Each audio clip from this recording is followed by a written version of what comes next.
regarding which reads, no portion of the reserve fund or income thereof shall accrue to the general fund of the national government or any of its agencies or instrumentalities, including government-owned or controlled corporation. Yes, Your Honor. Okay. Is this the first time, last year, was it the first time that GOCCs or any government agency for that matter were required to review and reduce their respective reserve funds for the purpose of producing funds to be transferred to the National Treasury? As far as I know, this is the first time, Your Honor. All right. So would you agree that in so doing, review and reduce their respective reserve funds? Okay. The Philhealth specifically reopened the closed books. Its closed books in 2021, 2022, and 2023. Your Honor, I am not really very sure about the technical meaning of reopening one's books. But as far as I know, based on that provision of the Special Provision 1D, Chapter 43, on the unprogrammed appropriations, what is simply required is for the GOCCs to review and reduce to a reasonable level their reserve funds on the basis of their historical disbursements over the past few years, 3 years to be more specific. Yes, so it's a matter of General. simply looking at the data pertaining to their annual disbursements for 2021, 2022, and 2023. All right. And because of this review, the Philhealth was able to reduce its reserve funds for these 3 years. And it is those funds that the Philhealth transferred to the Bureau of Treasury. No, Your Honor. They computed the reasonable amount of reserves based on actual disbursements for the past 3 years. And the remainder is the one that was used as basis for determining the amount to be remitted back to the National Treasury. So do you mean to say, Mr. Solicitor General, that for 2021, there was an excess reserve funds? Excess of reserve funds? Funds, yes. I would say that, excess of reserve funds in relation to what, Your Honor? Reserve funds are specifically earmarked to answer or cover payments Yes, of Your the Honor. claims of beneficiaries. And if there is an excess, to fund programs that will ultimately reduce the financial responsibilities of the beneficiaries. And third, if there's still excess in the excess, to invest the same. So, Mr. Solicitor General, in 2021, was there excess reserve funds? Your Honor, if we are going by the definition of reserve fund under Section 11 of the Universal Health Care Act, that reserve fund is determined by the actuarial computation. Yes, Mr. Solicitor General, I have no quarrel with that. My point is, was there excess funds in 2021 coming from the reserve funds of Philhealth? Yes, the answer to that question is yes, Your Honor. And Section 11 tells Philhealth what to do with the excess funds. Exactly, Your Honor. Doesn't it? Yes? No, Your Honor, there is no violation.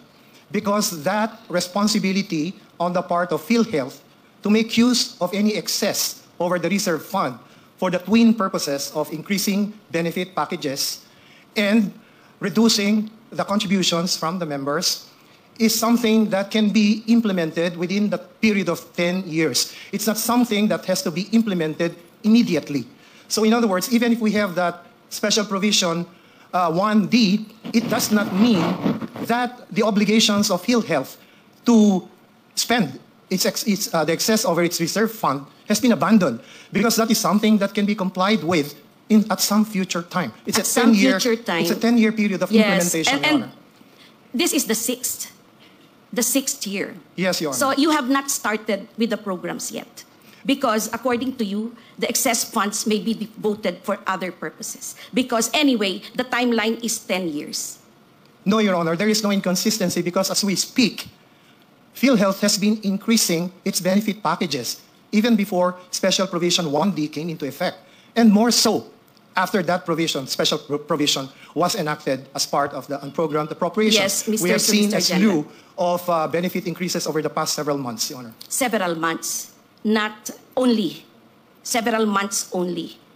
But when Philhealth is required to do it, from the time it has been created under UHCA. That is very true, Your Honor, Yes. but this is a matter which is reserved to the Board of Directors of Philhealth. Yes. This is a management A thing. management and a business judgment. But then, the judgment of Philhealth to disburse its funds is limited by Section 11.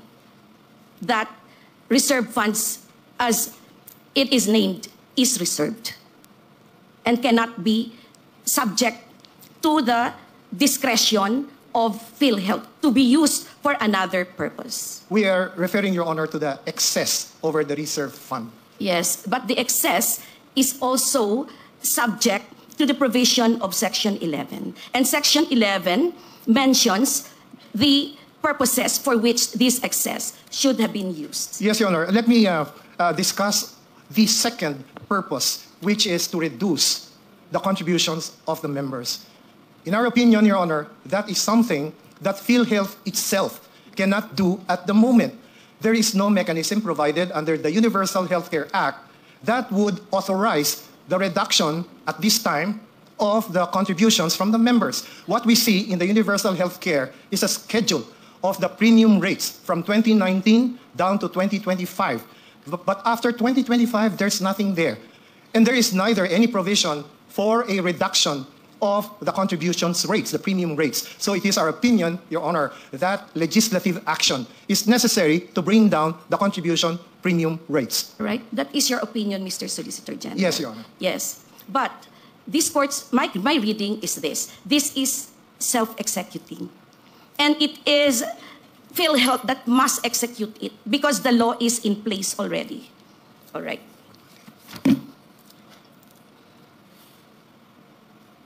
All right. When funding unprogrammed appropriations, how does Congress determine where to get the funds and which appropriations to realign? Your Honor, under Special Provision 1D, there are various sources of funds, such as excess of revenue collections over the targets, or new revenues, whether these are tax or non-tax. There are foreign loans approved, which might also go into the pool, and finally, this new additional source. And excess reserve funds. Excess Reserve funds. No, it's called As a result, fund balance. yes, as Your a Honor, result of the review and reduction scheme to reasonable levels Yeah. of to their reasonable level reserve funds. is discretionary. It has no fixed standard. All right. There are So- guidelines, Your Honor, set by the Department Yes. of Finance for determining the computation of what should be a reasonable level. Yes. According to the DOF, the funds to be remitted to the National Treasury will finance urgent national projects. In Annex A of your compliance, dated November 8, 2024, pages 1 to 4, the OSG enumerated some of these projects, including routine maintenance of national roads, the Panay-Guimaras Negros Island Bridges, or the PGN Bridges project, and payment of right-of-way. These are all construction projects, Mr. Solicitor General, correct? Not all of them, Your Honor. All Some right. of them pertain to health projects. No, I'm talking about the routine maintenance of national roads, the PGN Bridges project, and payment of right-of-way, correct? In a sense, they are Yes, they routinary, are. ordinary expenses. They they expenditures. pertain to construction projects of the government, correct? Infrastructure. Yes. You can call it that, infrastructure projects, all right. With respect to the PGN Bridges project, per DBM's budget of expenditures and source of financing, FY 2024 report, the PGN Bridges project appears to be fully funded by the Export-Import Bank of Korea in the amount of 174.49 billion plus. Is there an urgency to transfer the PhilHealth funds when the project is already fully funded? Your Honor, this is a matter really of delving into the wisdom of the legislature in allocating funds. Yes. So when Funding a project that is already fully funded under the category of unprogrammed funds. I didn't quite get the Programs. question, Yes. Your Honor. Pardon me. Yes. Export-Import Bank of Korea has loaned the Philippines 174.49 billion plus is there an urgency to transfer the Philhealth funds when the project is already fully funded? Your Honor, I think one consideration by the Congress in doing so is a determination of when a project is already implementable. So if a project that has already been identified and sufficiently funded is considered to be non-implementable for the given fiscal year, then I think it is the decision of the Congress in the exercise of its policy or wisdom, so to speak, to move it to the unprogrammed appropriations in the meantime. Yes, all right. So has the government moved this amount to the unprogrammed funds of the government? There are so... This sorry, Your Honor. Export-Import Bank of Korea loan, has the government moved it to unprogrammed funds? We will have to check on Yes, that. please check on that. Yes, whether that has been actually transferred only or removed altogether. Yes. Because there were certain removals made by the Congress in the proposed infrastructure or other projects How of the can government. the government have removed this when it is a loan specifically for that purpose? It is something that can be deferred, Your Honor, even Yes, if it's what funded. is the reason for deferring it?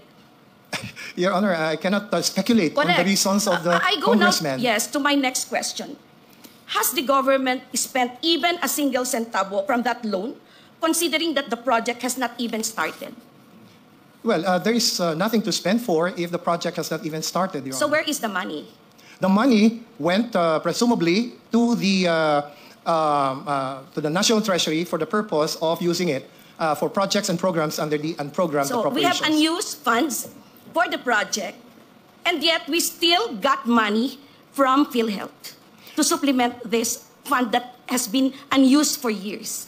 Not automatically, Your Honor, because even if the funds, even if the sources of funds under special provision, number one, of the unprogrammed appropriations is already there and is ready to be used for the projects under the unprogrammed appropriations, it is still a question of whether the implementing agency is ready to implement that project. So if the implementing agency does not think that it can implement such a project within the given year, then it will not ask for any allocation under the Yes. unprogrammed appropriations. Yes, but aside from the foreign funding from Korea for this project, in 2022, there was additional funding from the GAA for this project in the amount of 50 million in 2022.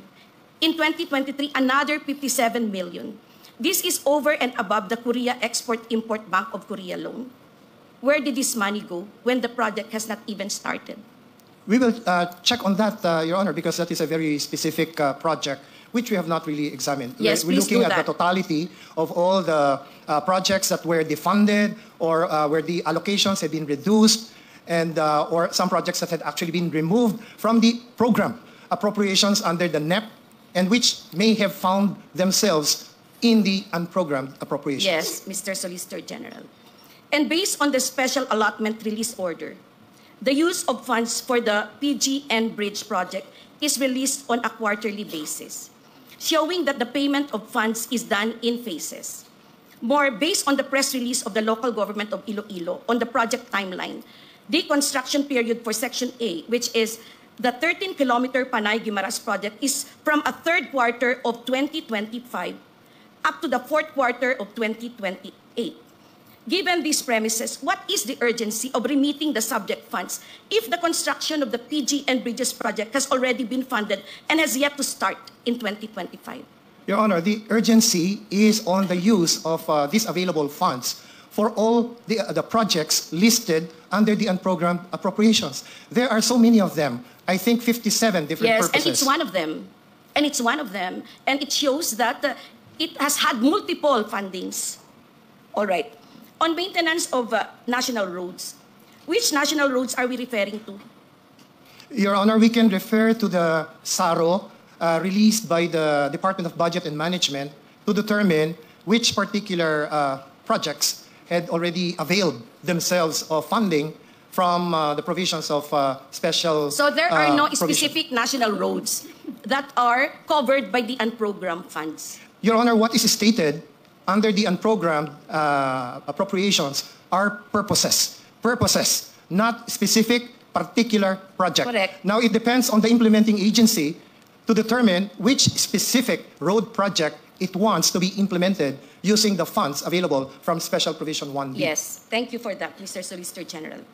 In the 2024 GAA, there is already an appropriation for the maintenance of national roads under its special road fund of 15 million, 1.6 billion under maintenance, repair, and rehabilitation of infrastructure facilities and other related activities, routing maintenance of national roads, and 463 million under maintenance, repair, and rehabilitation of infrastructure facilities and other related activities, routing maintenance of national bridges, all under the DPWH budget. More, per DPWH Department Order Number 32 Series of 2020, the road fund shall be remitted to the National Treasury and earmarked for the construction, upgrading, repair, and rehabilitation of roads, bridges, and road drainage. Perhaps each one of us pays the road tax each time we renew our licenses or we register our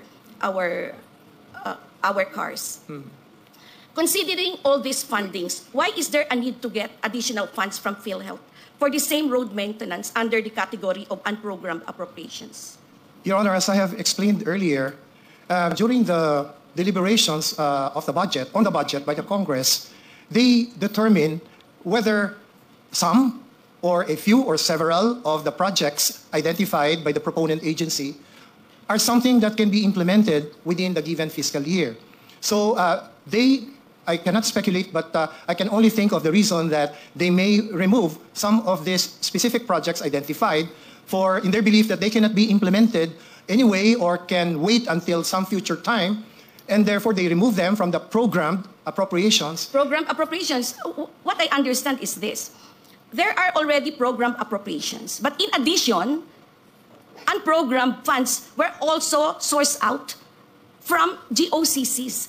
Philhealth is one of them. So here's maintenance for roads, national roads, that carry both programmed funds and unprogrammed funds.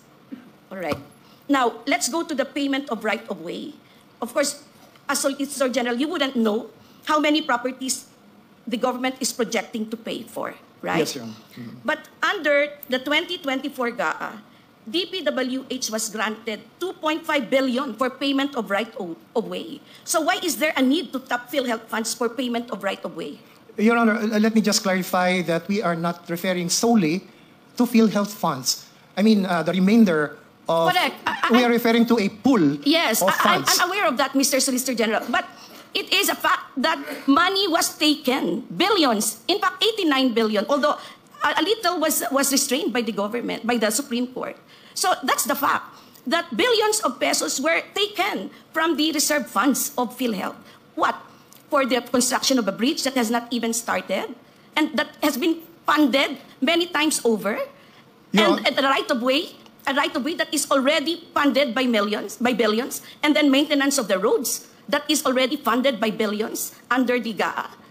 Your Honor, under the purposes listed under unprogrammed appropriations, the biggest chunk goes to social projects, including health projects. And as a matter of fact, as of December of 2024, the total amount of 46 billion pesos, thereabouts, more or less, had been devoted under the unprogrammed appropriations for social, more particularly health projects, such as the regional hospitals of the Department of Health, and most importantly, Your Honor, for the payment of the long overdue health emergency allowances of medical workers who were supposed to be paid during the pandemic, but whose payment had been substantially delayed. So the very first payment made out of the unprogrammed appropriations went to the payment of the health emergency allowances of nurses and other medical workers. But there is an overlap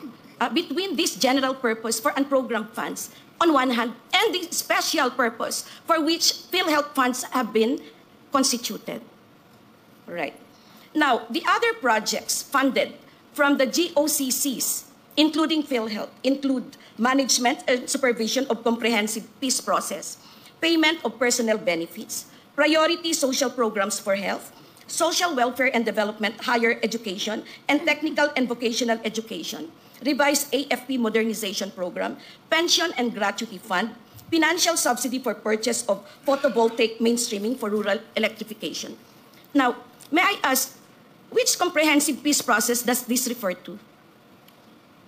I'm not sure exactly which is being referred to, but I suppose that refers to the long and ongoing peace process that has started many administrations ago and which has not been completed. So I suppose this includes the peace process involving our brothers in Southern Mindanao. Yes, but like the other programs, under the unprogrammed appropriations, the 2024 GAA already has an item under the Office of the Presidential Advisor on Peace, Reconciliation, and Unity for this purpose, which is 459 million plus.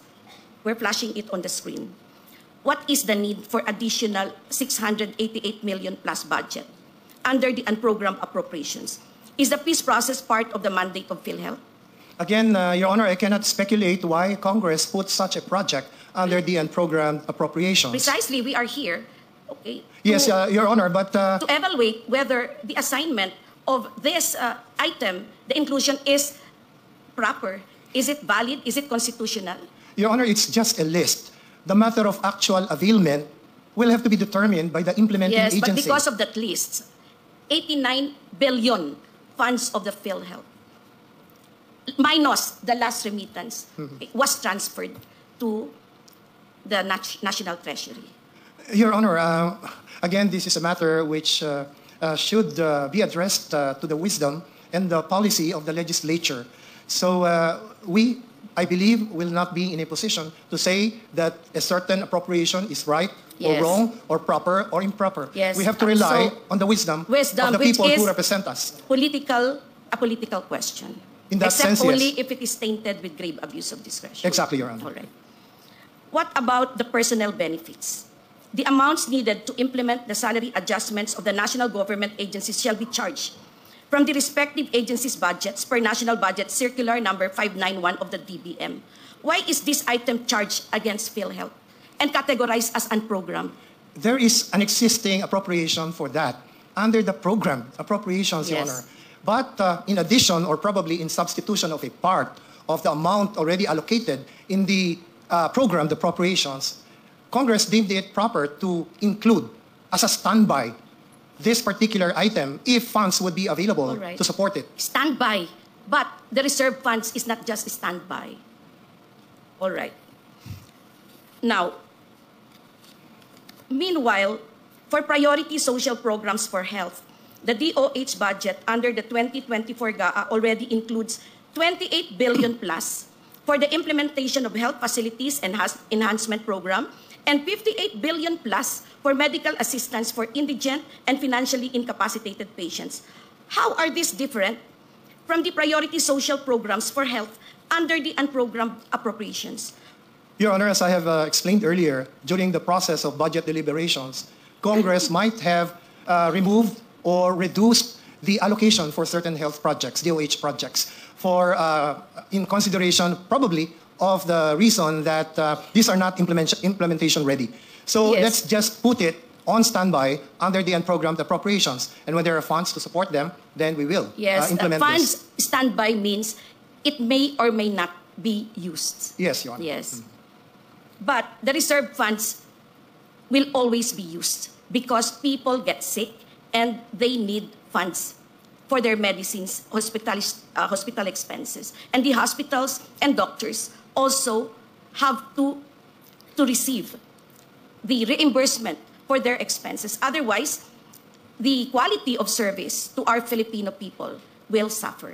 Your Honor, that expense is taken care of by the accumulated income of the PhilHealth, its corporate operating budget, and in addition, its reserve funds. So all of these expenditures, Your Honor, have already been considered and taken into account before PhilHealth determined what was its fund balance. Yes, Mr. Solicitor General. But the DOF circular specifically mentions reserve funds.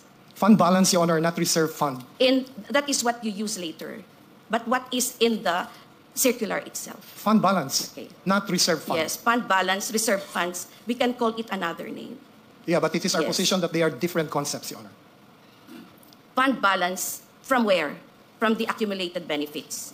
No, fund balance we're speaking in terms of the general application of DOF Circular 003-2024. That circular does not refer only to PhilHealth, Yes. but to all GOCCs. Correct, but we're talking here how it affected PhilHealth.